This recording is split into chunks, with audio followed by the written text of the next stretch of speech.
Welcome back to the program. So, we're going to talk about two things this evening. The first one is the scandal with the Somalis is not just centered in Minnesota. We are now finding out that it is in multiple states, and the newest scandal is in the state of Ohio. And I'm going to break that down here in just a little bit. In the other segment, I am going to blow your minds because we have a video with a Dr. Brian Artis, who is a naturopath doctor, has been a doctor for a very long time, and has basically been a whistleblower for against the medical establishment. And he has some very interesting things that he discusses in that video that, quite frankly, are mind blowing. Now, in that video, you can believe what you want to believe. I have verified most of it, and I can't really find any fault with any of it. We all know that you make money on keeping people sick in the medical field, right? There's no money in cures. There's only money in treatments, and he certainly has figured that out. So it's a very, very interesting video, and you may learn some things that will just blow your mind in that video. But first, let's go into this one. So we already know what's happening with the Somali sewer rats in Somalia, or whatever, Somalisota, whatever you want to call it. And that scandal is getting bigger and bigger because more and more whistleblowers are coming forward.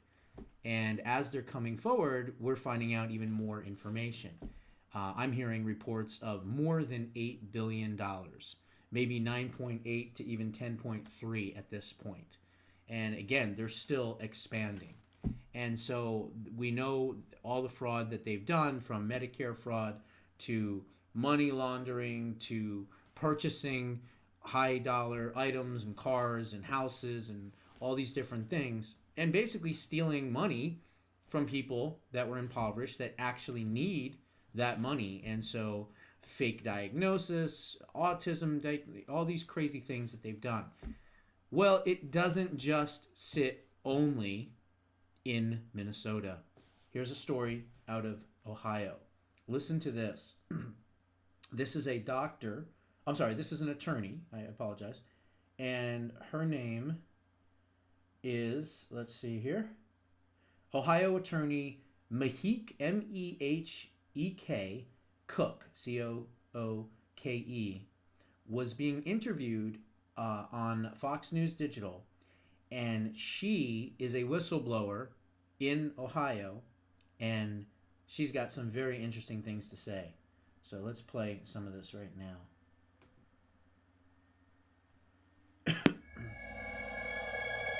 Still trying to get over this little cold. I mean, there's a lot of fraud and it's cyclical here.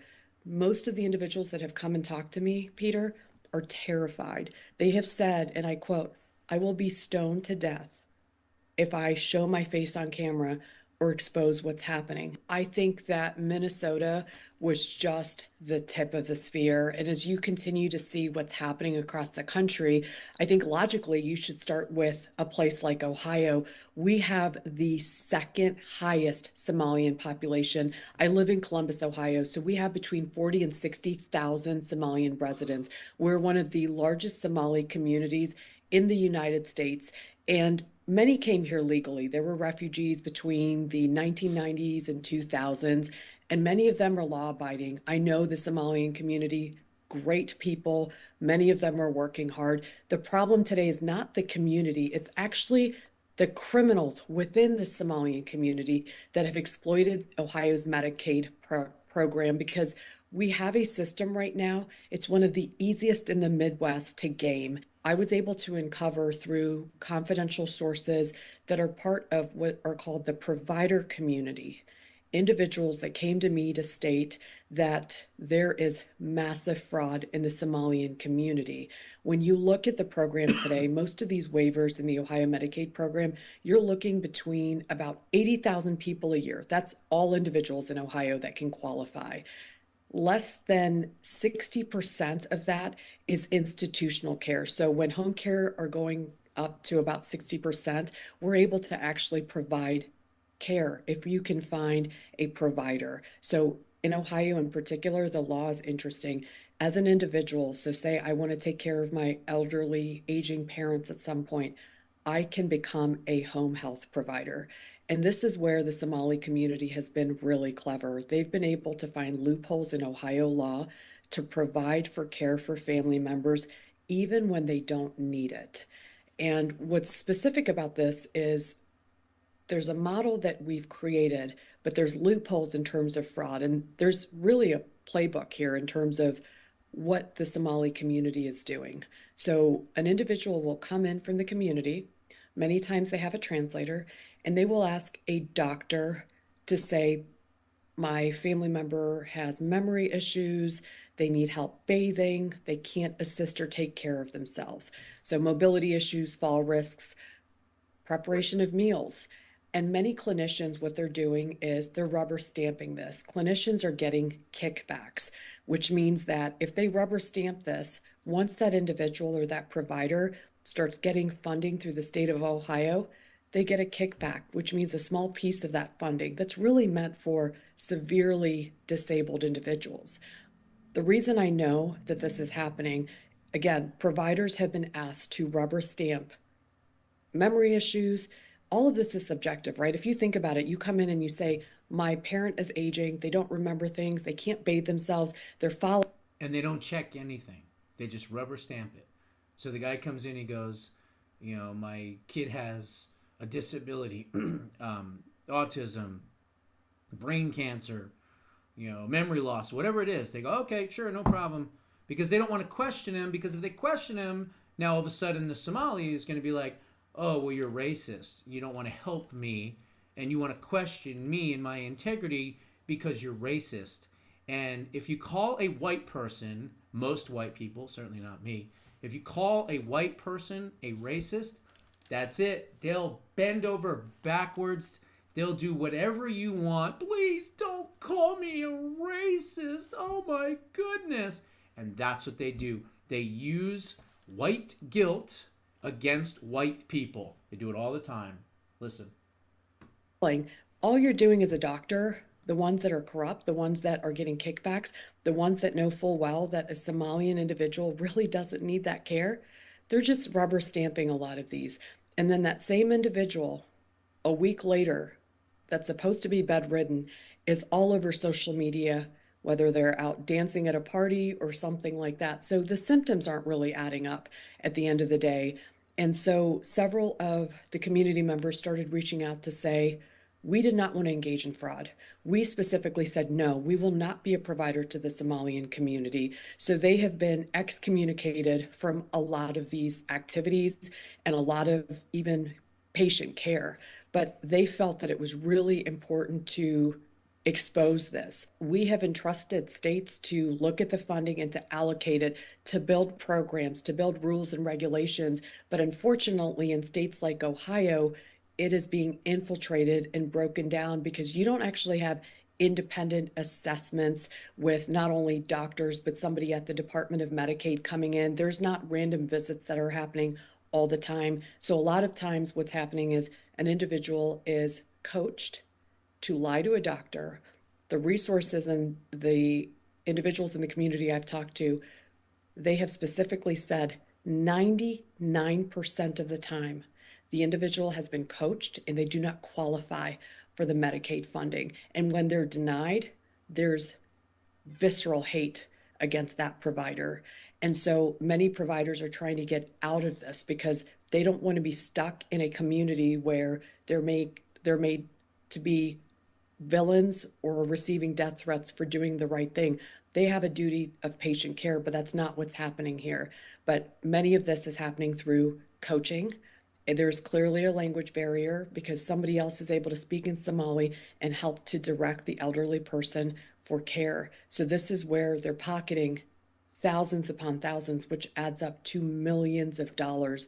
And I've looked at previous interviews through the U.S. Attorney's Office where I used to work, and I can tell you that a lot of times the way that you catch fraud, it's through reporting. Somebody in the community decides to report because most of what's called a home healthcare system, it's happening in somebody's home. It's hard to catch fraud there, or you really need independent audits constantly to ask yourself, Why is somebody getting 24 hours of care times two? And are we doing a home visit to follow up to see, does this elderly person really need care? So this is one of the biggest frauds that's happening in the Somalian community. And There you go. So this is how they operate. They come to our country, they take advantage of our laxed laws and rules and regulations. They look for loopholes and they exploit those loopholes. And our generosity is kicked back in our face, which is why I keep saying we have to get rid of all of these people. They have to leave our country either on their own or by force, but they have to leave our country. They cannot stay here. So, doing a little bit more research, I find this, okay? I want you to listen closely because this is important. There are a lot of blue cities, right, all around this country. And in a lot of those blue cities, you will find shopping centers, strip malls, if you will. Maybe in an industrial park, right? Something like that, where you have some restaurants and maybe you have, I don't know, a couple of laundromats or just some businesses. And maybe it's in a rough area, a rough part of town. You don't really go in there too much, but they're there, right? What I want you to do is I want you to go into those wherever you live, and I want you to do some observations. Because what we are finding is that the grift starts in these shopping centers. Let me explain. If you see a restaurant, an Arab restaurant or halal, right, food, whatever type of restaurant in a strip mall, I want you to look and see, is there also a grocery store or supermarket within a stone's throw away? They could be right next door. It could be right across the street. Is there another business that is also Arab owned that is a supermarket? If there is, it gets even worse, because what they're doing essentially is they're using the restaurant as a front, they're using the supermarket as a front, but they own both businesses. So what they're doing is they're taking the food from the supermarket that they own and they are using that food in their restaurant. And if there's loss at the supermarket, they're writing it off. They're writing it off as a loss. And the restaurant and the supermarket are not in their names. They're in shell companies. They're in, a trust or whatever, and you can't figure out where and who that person is that owns it. Now, there's also this. If you also see a daycare center and a home health services in the same shopping center, then that's also part of the grift. Why? Very simple. Because what they do is they go and they get jobs at Walmart, Target, Dollar Store, local gas station, whatever it might be, a menial type of job that doesn't pay a lot of money. And then what do? They cry. They cry poverty. Meanwhile, they've got 7 kids on average. And so what do? Excuse me, Mr. Government, Mr. Taxpayer, Mr. Federal Government, we need some handouts, please. And that's exactly what happens. They show you a menial job. It looks like you're struggling. You've got 7 children, so obviously you need more money because you have to have more money for each one of your kids, right? So what do? They get on welfare on our tax dime, and we pay for it. Meanwhile, they own restaurants. They own daycare centers. They own home health centers. They own supermarkets, grocery stores, and you can't tell because they hide it, okay? You can't tell because they hide it. And now, if they own the daycare centers, guess what? Now they can put their children in those daycare centers, launder money right through them, and oh, by the way, if they have elderly parents, they can put them in the home health services that they own as well. This is the grift. Okay? I figured it all out. So, what I want you to do is I want you to go into your neighborhoods, wherever they may be. And if you see a strip center, strip mall, whatever, with, little shops around it, I want you to look and I want you to see. Does it have an Arab-owned business? Is it a restaurant? Is it a grocery store? Is it a daycare center? Or is it a home health services center? And quite frankly, we're also seeing laundromats. We're also seeing other businesses, even besides that, you know, gas stations possibly even. And all of these businesses are money laundering fronts. Okay? That's what they are. They are laundering their money through these businesses. Then they cry poverty with their 7 children and they get welfare. And we have to fucking pay for it. These sick bastards, these Somali sewer rat motherfuckers, you need to get the fuck out of our country immediately. Immediately. I am so glad that Tom Homan and ICE and everything else is focusing on getting these people out of our country. But you know what? They're not just in, Minnesota. They're not. They're in Ohio as well. Now they're in Vermont. They just put a Somali flag up at a high school in Vermont. They're in Murfreesboro, Tennessee. They're in McLean, Virginia. They're in upstate New York. Okay? They're all over the place. And they need to go. That's the fraud. That's the grift. And I'm certain of it. So share this everywhere. Those are my thoughts. What are yours? Put them down in the comments below. We'll see you in the next one.